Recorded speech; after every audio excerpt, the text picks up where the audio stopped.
Oui, Patrice, déjà, c'est quoi le titre de ton Dans livre? la boucle imparfaite. Dans la boucle imparfaite. Et déjà dans la couverture, il y a une sorte de dessin, il y a Ça, c'est Stéphane qui a trouvé ce. une forme, Ouais, qui convient très bien à la boucle imparfaite. mais qui annonce déjà que ça va être une question de forme, de signe d'aller, de Absolument. retour. Ouais. En fait, j'avais pas du tout prévu d'écrire un roman. Je pensais que disons que c'était pas pour moi. Je voyais pas ce que je pouvais apporter à tout ce que j'avais apprécié. Et puis, ça, c'est la contingence de la vie. Il se trouve que je suis tombé dans un bassin, j'ai cru que je me noyais, bon, etc. On est rentré à Paris et j'ai dû m'allonger. Et puis, je ne sais pas ce qui s'est enclenché. C'est devenu. Tu es tombé dans un bassin réel, pas dans un bassin Non, non, non. imaginaire. Un bassin à Brasilia, les bassins de Denis Meyer là, qui entourent les bâtiments. Il y a des passerelles et il n'y a pas de garde-corps, quoi. Et donc, sans doute, parce que j'ai perdu connaissance, sans doute, je ne me souviens pas du tout de la chute. Je me suis réveillé dans l'eau, je ne voyais rien, j'ai cru que je me noyais. Bon, ça enclenchait des crises d'angoisse, des tas de choses. Mais en fait, tout ça pour dire que c'est tout à fait par hasard que les choses se sont enclenchées. Je n'avais pas du tout projeté d'écrire un roman. Et en fait, donc quand j'ai décidé de le faire, je ne savais pas ce que j'allais écrire du tout. J'avais aucun projet de contenu ou quoi que ce soit. Et en fait, tout d'un coup, ce qui m'a paru, c'est que dans ma tête, il y avait des tas de choses qui demandaient qu'à sortir, des tas de connexions. Il fallait que ça ressurgisse voilà.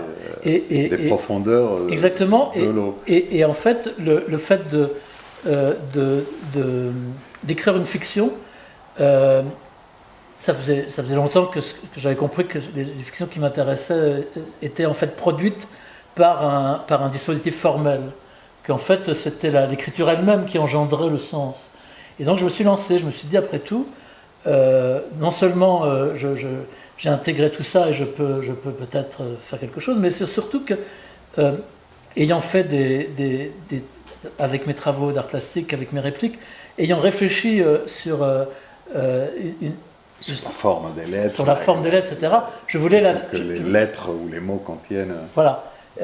En fait, je voulais prolonger ça au-delà des mots et avec d'autres procédés, évidemment, parce que là, c'est plus la forme des lettres elle-même, mais parce tout que tu dis, tu es tombé dans l'eau, en ressurgissant de ce bassin, tu t'es dit, je vais écrire un roman. Mais en fait, moi, dès que tu m'as dit que tu écrivais un roman, je l'ai imaginé comme une sorte de continuation de tes œuvres plastiques que je connais et que je pratique tous les jours et toutes les nuits et que je vois quand je rentre à la maison et quand je sors et quand je vais à la cuisine la nuit où j'ai même pas besoin d'allumer la lumière parce que j'ai une suite de fenêtres avec tes mots. Et donc ce roman dont tu dis qui t'a paru comme ça, pour moi, avant de l'avoir lu, je l'imaginais comme une œuvre plastique en fait. J'avais même pas pensé qu'il aurait pu y avoir un contenu où je me disais, bon, ouais. écoutez-le. Alors, tu as raison, mais en fait, évidemment, on ne se dit pas tout d'un coup, tiens, je vais faire le prolongement de mes œuvres plastiques, ça ne marche pas comme ça sera un peu trop simple. Il n'empêche qu'effectivement, c'est à la fois des choses que c'est fait de toute une réflexion de livres que j'ai aimés, notamment le nouveau roman, et effectivement, qui se mêle à cette réflexion sur ce que j'ai fait sur les œuvres plastiques. C'est-à-dire que le contenu est engendré par une réflexion sur la perception de ce que c'est un livre au niveau de sa figuration. C'est-à-dire que c'est les lignes qui engendrent le contenu. Je me dis, qu'est-ce que c'est qu'un livre? Qu'est-ce que je vois? C'est des lignes et des marges. Voilà, exactement. Et en fait, presque plus des marges. Exactement. Très souvent des marges. Voilà, c'est ça. Et donc des vides ou des interlignes. Exactement. Voilà. Et donc c'est une réflexion sur une autre façon d'appréhender un livre qu'au niveau simplement de son contenu, mais aussi de ce qu'il peut engendrer au niveau du visuel, quoi, en fait. Avant même de travailler des formes, puisque finalement, il y a quelques chapitres qui en plus travaillent effectivement. Oui, d'une façon plastique, voilà, en créant des drapeaux, en créant des écrans vides, Exactement. des sortes de télévision Voilà. creuse d'ailleurs en Ouais. général, c'est jamais, Voilà, c'est jamais beaucoup l'écran est plein et Non, l'extérieur est vide. beaucoup de choses partent C'est- du vide, du trou. Enfin, ça, c'est fondamental. Dans le... Ouais, à un moment tu dis d'ailleurs c'est assez drôle et tu fais référence à Rob Grillet, je crois. Tu dis tout est une question de trou, quelque chose comme ça. Exactement. Et quelques minutes plus tard, tu dis et peut-être c'est une question de flou, ou c'est aussi une question de flou. Et déjà entre le mot trou et flou, il y a déjà une sorte de Voilà. correspondance comme ça. Où Alors, quand je cite le Rob Grillet, je dis que le langage en fait se constitue autour d'un manque, ce qui m'amène à une phrase qui fait basculer vers autre chose, puisque c'est la langue qui tourne autour du trou. Là, on bascule dans un contenu érotique. Oui, Voilà. oui. Donc là, il y a beaucoup de jeux de mots qui font que... Et très physique, puisque Voilà. il y a des descriptions assez... Voilà. Et de même, les lignes d'écriture... fortes quand même. Ouais. Oui, c'est de moins qu'en plus. trous et de plis. Et donc les lignes d'écriture qui vont engendrer la jalousie, qui est le store vénitien, évidemment vont m'amener à citer Rob Grillet à certains endroits. Son livre La jalousie, qui fait aussi appel au sentiment amoureux et qui va contaminer beaucoup la fiction. C'est-à-dire qu'au bout d'un moment... Ou la jalousie d'un confessionnaire, d'un curé qui sépare celui qui se confesse. Donc il y a évidemment la jalousie est plein de, Voilà. de contenu. Et donc au bout d'un moment, il y a une logique qui s'établit. Il faut que j'arrive à créer un récit, mais jamais un récit qui, lui aussi, qui est fait d'un tas de manques. On ne doit jamais être satisfait finalement d'une histoire unique. On doit tout le temps pouvoir comprendre différentes choses. Je n'aime pas du tout les romans policiers qui terminent avec la solution et puis on rentre chez soi. Oui, voilà. Pour moi, c'est on te mène dans des sortes de voilà. fausses pistes, des exactement. pistes. Donc là, il y a une enquête, mais elle n'est jamais résolue. Et Mais sur il y a lecteur... oui, il y a quand même une pistes. enquête. Oui, Cas, absolument. Il y en a même plus. On croit trouver plein de pistes. Il y en a même plus que dans un roman policier. Peut-être, et qui parfois mènent à certains résultats, et d'autres, je ne sais pas s'ils amènent à certains résultats, mais en tout cas, on ne les trouve pas toujours. Voilà. Et puis ils se contredisent. Ou on doute du résultat. C'est ça. Ce qui fait que chaque moment est aussi important que les autres. Toutes les pistes peuvent être aussi importantes. Alors que dans un roman policier, on va nous dire, ben, finalement, c'était ça la solution. Vous pouvez oublier le reste. Là, pas du tout. Tout ce qu'on a lu est important. Ça, pour moi, ça compte beaucoup. Je sais pas si tu vois ce que je veux dire. Chaque phrase est réfléchie Exactement. et pesée. Il y a pas de, voilà. C'est pas juste parfois un peu de remplissage. C'est pas juste une fausse piste pour nous égarer. Elle peut être aussi valable que les autres. Voilà. En tout cas, moi, quand j'ai commencé, je me suis dit, bon, parce que je ne suis pas non plus un grand lecteur, il faut que je l'avoue là en direct. Je me suis dit, bon, je vais pas, tu vois, je vais le lire par bribes, je ne vais pas être capable de le lire. Mais bon, comme on en avait parlé un peu à ton exposition, à cette exposition-là que tu avais fait. Chez Stéphane Mortier. Chez Stéphane Mortier, voilà. Et donc ça m'a un peu donné envie, et j'ai commencé, et finalement je me suis laissé prendre, comme dans un livre policier, tu vois, mais il y avait quelque chose comme ça où je cherchais une réponse, où je cherchais quelque chose, je cherchais, tu vois, de fil en aiguille, il y avait des pistes, des fausses pistes, et je continuais tout en me disant, mais où suis-je, pourquoi je continuais pourtant, et jusqu'à la fin, en fait, je suis arrivé jusqu'à la fin. Et plus, à partir de la deuxième moitié, tu vois, la deuxième partie, j'avais l'impression de trouver beaucoup plus de réponses et de comprendre beaucoup plus de choses, sans savoir ce que j'étais très bien en train de comprendre. Excuse-moi. Mais tu vois, je ne pourrais pas te dire ce que j'ai... Parce qu'il y a plein d'idées que j'ai retenues, mais desquelles je ne suis pas complètement certain. En fait, je joue avec le lecteur et je lui fais confiance. Donc, je ne veux pas qu'il se contente des solutions que je lui donne. Je veux qu'il fasse aussi des tas de liens et qu'il prolonge éventuellement. C'est ça qui m'intéresse. Et donc, chaque lecture, d'ailleurs, je ne peux pas dévoiler la fin, mais la fin, le lecteur est fondamental et montre que chaque lecture va constituer un livre différent. Et ce n'est pas le cas de tous les livres, en fait. Puisque souvent, il nous donne encore une fois une solution et là, ce n'est pas le cas. Il y a vraiment et comme le milieu permet Une solution ou une non-solution, une non-fin, mais là, il y a... Voilà. il y a- Oui, là, il y a quelque chose qui se noue, qui fait qu'on bascule à la fois dans une réflexion sur ce qu'est un lecteur, les connexions qui peuvent s'établir, et puis, en fait, c'est un livre qui est symétrique, donc il y a des tas d'échos tout le temps, c'est pour ça que je dis roman réflexif. Donc, avec la mémoire... Réflexive, puisqu'on en a parlé avant, Ouais. réflexive dans le sens où il se réfléchit à lui-même, Voilà. pas dans le sens Voilà. où l'auteur se réfléchit. Voilà, Se c'est ça. réfléchit ou se... Oui, ou se- alors j'aurais pu mettre autoréflexif, peut-être, oui, je ne sais pas. En tout cas, mon idée, c'était le roman réflexif qui, effectivement, se réfléchit lui-même. Et donc, avec notre mémoire, et puis si on va un peu plus loin, on peut regarder, et regarder les phrases précisément. Il y a certains chapitres, vraiment, chaque phrase se fonctionne. répond ou se- Oui, c'est ça. ouais, c'est- Et donc, et là, ça donne une autre dimension, parce qu'il y a à la fois la linéarité du récit, et puis il y a tout un tas de rapports qui s'établissent, qui sont de... Moi, je les ai cherchés je suis revenu en arrière, plus dans les pages où il y avait des formes plus faciles à reconnaître, où en allant vers l'arrière, je me disais, ah, tiens, ici, il y a un drapeau qui correspond à peu près à celui-là. Mais je ne suis pas allé jusqu'à chercher dans le... Il y a effectivement des éléments qui sont plus graphiques et qui nous donnent des repères extrêmement gros. Voilà. Oui, il y a des choses... Et je repérais très vite, et c'est Voilà. vraiment très... Et il y a d'autres intéressant. choses qui sont plus, peut-être moins apparentes la première fois, mais c'est fait pour être lu, hein, bien entendu. Et plus on relit, et plus on voit les connexions. Et... Oui, et surtout, c'est fait pour être lu, j'ai compris en le lisant, que c'est pour être lu du début à la fin, en fait. Parce que au départ, je t'ai déjà dit, j'avais lu, tu vois, je lisais par bribes, comme ça, aux toilettes, je lisais un bout. Mais en fait, non, ça prend vraiment le sens. Et en tant que lecteur, on comprend quand on va du début à la fin. Il y a vraiment une Absolument. progression. Ouais. C'est un roman, d'ailleurs. Voilà. Alors, Parce qu'à un moment, on se demande, est-ce que tu appelles ça roman, comment tu appelles ça? C'est un roman comme un autre. pas comme un autre, tout à fait. Un Mais autre, oui, mais disons que c'est... dans le sens où il faut le lire du Voilà. début à la fin. Il y a, Oui, il y a un récit, il y a des personnages, il y a des correspondances. Voilà, c'est ça.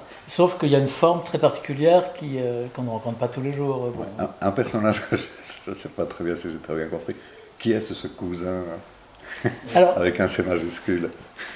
alors ça fait partie des choses qui sont issues de citations. Au début du roman, je parle d'un extrait d'un livre de Raymond Roussel, donc Nouvelles impressions d'Afrique. Et donc il y a deux vers qui m'ont posé beaucoup de problèmes à un moment donné. J'ai mis beaucoup de temps à comprendre de quoi il était question, tout simplement. Et dans ces deux vers, il est question d'un cousin, mais en fait c'est l'insecte. Et parlant des différentes interprétations que j'avais eues dans un premier temps, je me suis dit, en fait, je vais faire quelque chose de ce cousin. Ça va devenir un des personnages principaux.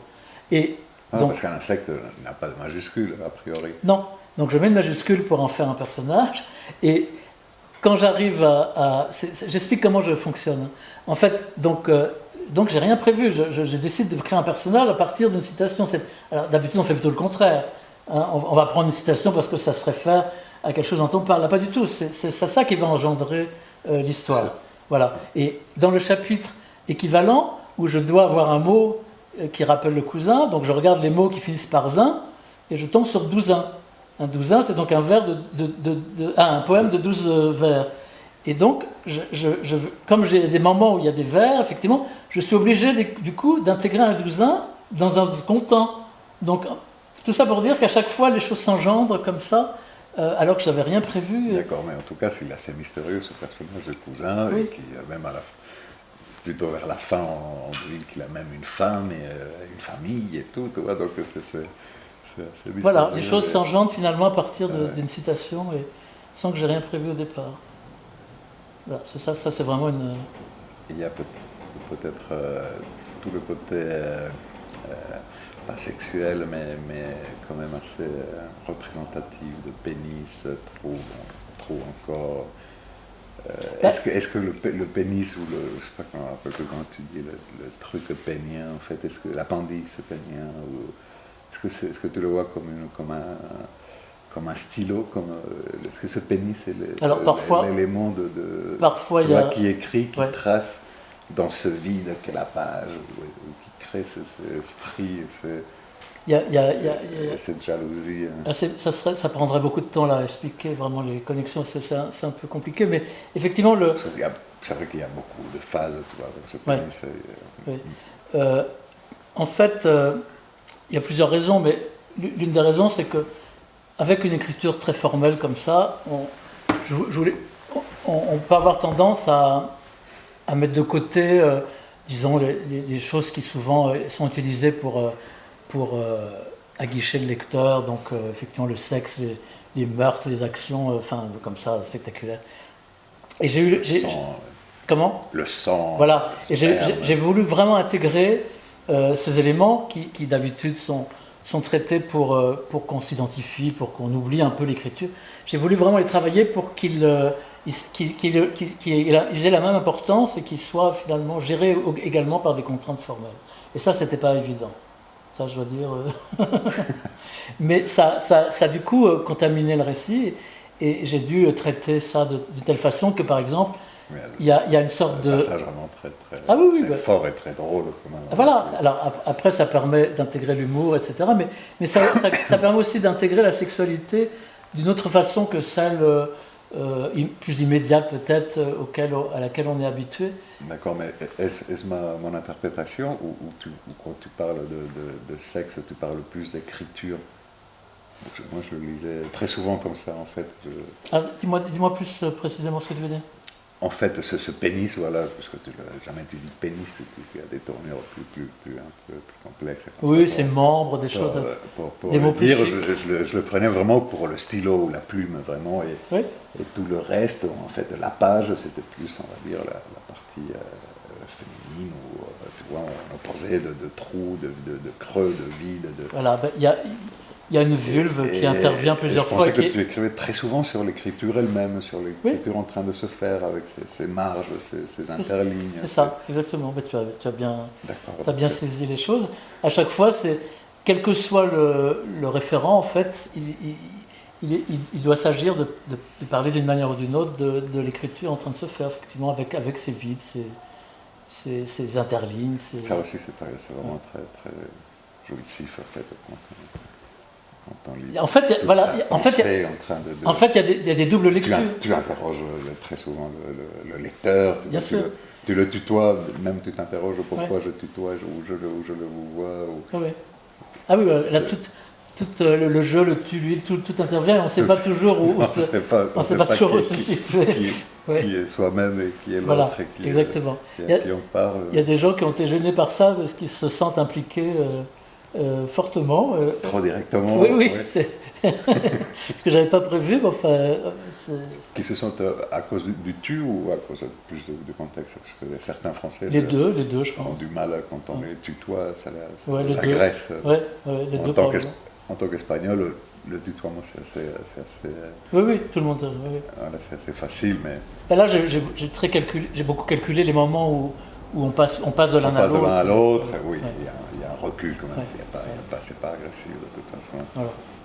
Mais en fait, c'est ça l'idée, c'est qu'il y a la plupart du temps une double lecture, c'est-à-dire qu'on est à la fois dans l'histoire, donc éventuellement sexuelle, mais il y a plein d'autres choses.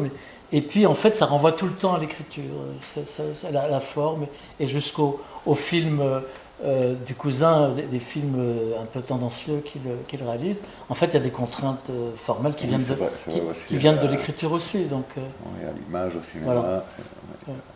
Donc voilà, c'est un projet un peu particulier, mais qui mêle effectivement, comme tu le disais au départ, tout un tas d'acquis, de choses qui viennent de mes lectures, de nouveaux romans ou d'autres choses, de Roussel, de La Fontaine, enfin il y a beaucoup de choses qui sont intervenues là, mais qui sont un prolongement de mon travail sur les répliques dans mon art classique. Comment appliquer à l'écriture dans un livre finalement des préoccupations que... Donc c'est un livre œuvre plastique aussi. Oui, aussi, absolument. C'est pour ça que je l'ai réalisé avec Stéphane Mortier. où j'ai exposé. C'était ça qui était cohérent. Et d'ailleurs, toute la recherche graphique, la typo, par exemple, qui est très belle et très lisible et qui écoute, très transparent, je ne sais pas dire. C'est vraiment très très beau. Graphiquement, c'est très beau. Les marges, les jeux, bon. Ça, c'est tout un travail que tu as fait, même avec des majuscules ou des petits points, des divisions, des suppressions d'articles. Voilà. Alors, effectivement, il y a plein de choses qui restent en général assez subtiles. Je ne veux pas que ça prenne non plus trop d'importance. Non, d'ailleurs c'est subtil, voilà, c'est pas pesant, c'est pas... C'est à chaque fois juste ce qu'il faut par rapport à... Par exemple, parfois c'est une petite lettre en majuscule, voilà. Ou les lignes qui deviennent de plus en plus petites. Parce qu'en fait, à ce moment-là, il y a une sorte de poupée gonflable qui se dégonfle ou des choses comme ça. Donc il y a des connexions avec le... On ne sait pas si ça vient de la lecture du texte ou le contraire. Quoi. Et ça, écoute, je vais venir pour l'instant à moi. Quand j'ai publié le livre Sauf qui peut Madrid, c'est ma première fois que j'écris, mais il y a un chapitre où j'avais mis des cris d'enfants et de professeurs, où j'avais joué avec les typos, mais aussi parce que je viens un peu de l'art contemporain et j'aime bien aussi voir des changements de lettres, etc. Et ouais, l'éditeur français, il a rien dit, il a transcrit exactement comme je l'avais écrit dans mon manuscrit, mais l'éditeur espagnol, mexicain qui l'a traduit, il m'a supprimé tout ça en disant qu'est-ce que ça veut dire, on n'est plus dans les années 60, qu'est-ce que ça veut dire ces jeux, un texte est un texte, un point-virgule est un point-virgule. Ah oui. Ça, c'est le... Et je n'ai pas lutté plus que ça parce que c'était pas quelque chose. Toi, dans ton livre, il y a vraiment une prise de conscience et de parti. Moi, c'était juste un petit jeu, ça n'a pas sympathie, mais certaines personnes ne voient pas ça. Ouais, là c'est le. Ça, c'est un gros problème, ce qui fait que pour certains, la littérature, c'est que du contenu, que du sens. Tout ce qui serait de l'ordre du sens, des sens, là par contre, donc du visuel, serait finalement secondaire ou pas du même niveau. Enfin, ça, c'est vraiment insupportable. La posture. Voilà, c'est assez insupportable de mon point de vue. Enfin, je veux dire, c'est ces frontières-là comme ça qu'on établit. Alors que pour moi, un texte est tout aussi formel, sinon davantage, enfin je sais pas, parce que c'est de ça que je pars finalement. D'ailleurs, il y a quelque chose que, peut-être pour finir, je ne sais pas combien il faut qu'on parle, mais ça m'a beaucoup fait penser à de la musique, ta façon d'écrire. Quand on parle de forme, etc., où la partition, elle explose et elle va d'une façon beaucoup plus... Ça me fait beaucoup plaisir, parce que j'y pense tout le temps, mais alors ça serait compliqué de dire comment ça se passe, mais en tout cas, j'y pense... Et c'est vrai que tu as beaucoup travaillé aussi dans le monde de la musique, dans l'opéra, etc. Mais j'y pense beaucoup au niveau formel. Et ça, on le sent, tu vois. Au niveau de la structure, au niveau... Même dans les sons, dans le regard, tu vois, dans la façon... Et même dans cette... il y a Derrida, il disait que la musique c'est le signifiant sans le signifier. Il y a un petit peu de ça tu vois, c'est une lutte entre les deux, très rythmique et musicale. C'est une des choses les plus dures à gérer, c'est que le signifiant c'est visuel, mais c'est aussi du son. Et donc là, c'est effectivement, quand on est uniquement si on est uniquement dans le sens, il va y avoir des mots qui vont rimer entre eux malgré soi, qui vont faire des parasites. Alors soit on les élimine, soit au contraire on contrôle très bien les sonorités qui reviennent, et ça c'est une lutte permanente. Donc si on n'est pas attentif à ce type de musique, je crois qu'on écrit mal. Enfin, je veux dire, ça c'est le bas-bas. Sauf qu'effectivement, là je l'exploite davantage que ce qu'on peut le faire peut-être habituellement. Quoi. Oui, je pense. Ouais. À plein de niveaux, aussi bien au niveau de la forme générale que... Par exemple, il y a aussi bien visuellement que dans le contenu. Et il y a une symphonie de Mahler, qui est la 7e symphonie, qui est symétrique. Il n'y en a pas beaucoup d'œuvres comme ça, où il y a un mouvement central et puis des mouvements qui renvoient à eux. Donc ça, c'est évidemment des modèles pour moi auxquels je pense quand je fais des choses comme ça. Je ne sais pas si je la connais. La 7e ? Il faut l'écouter. Je ne sais plus. Voilà.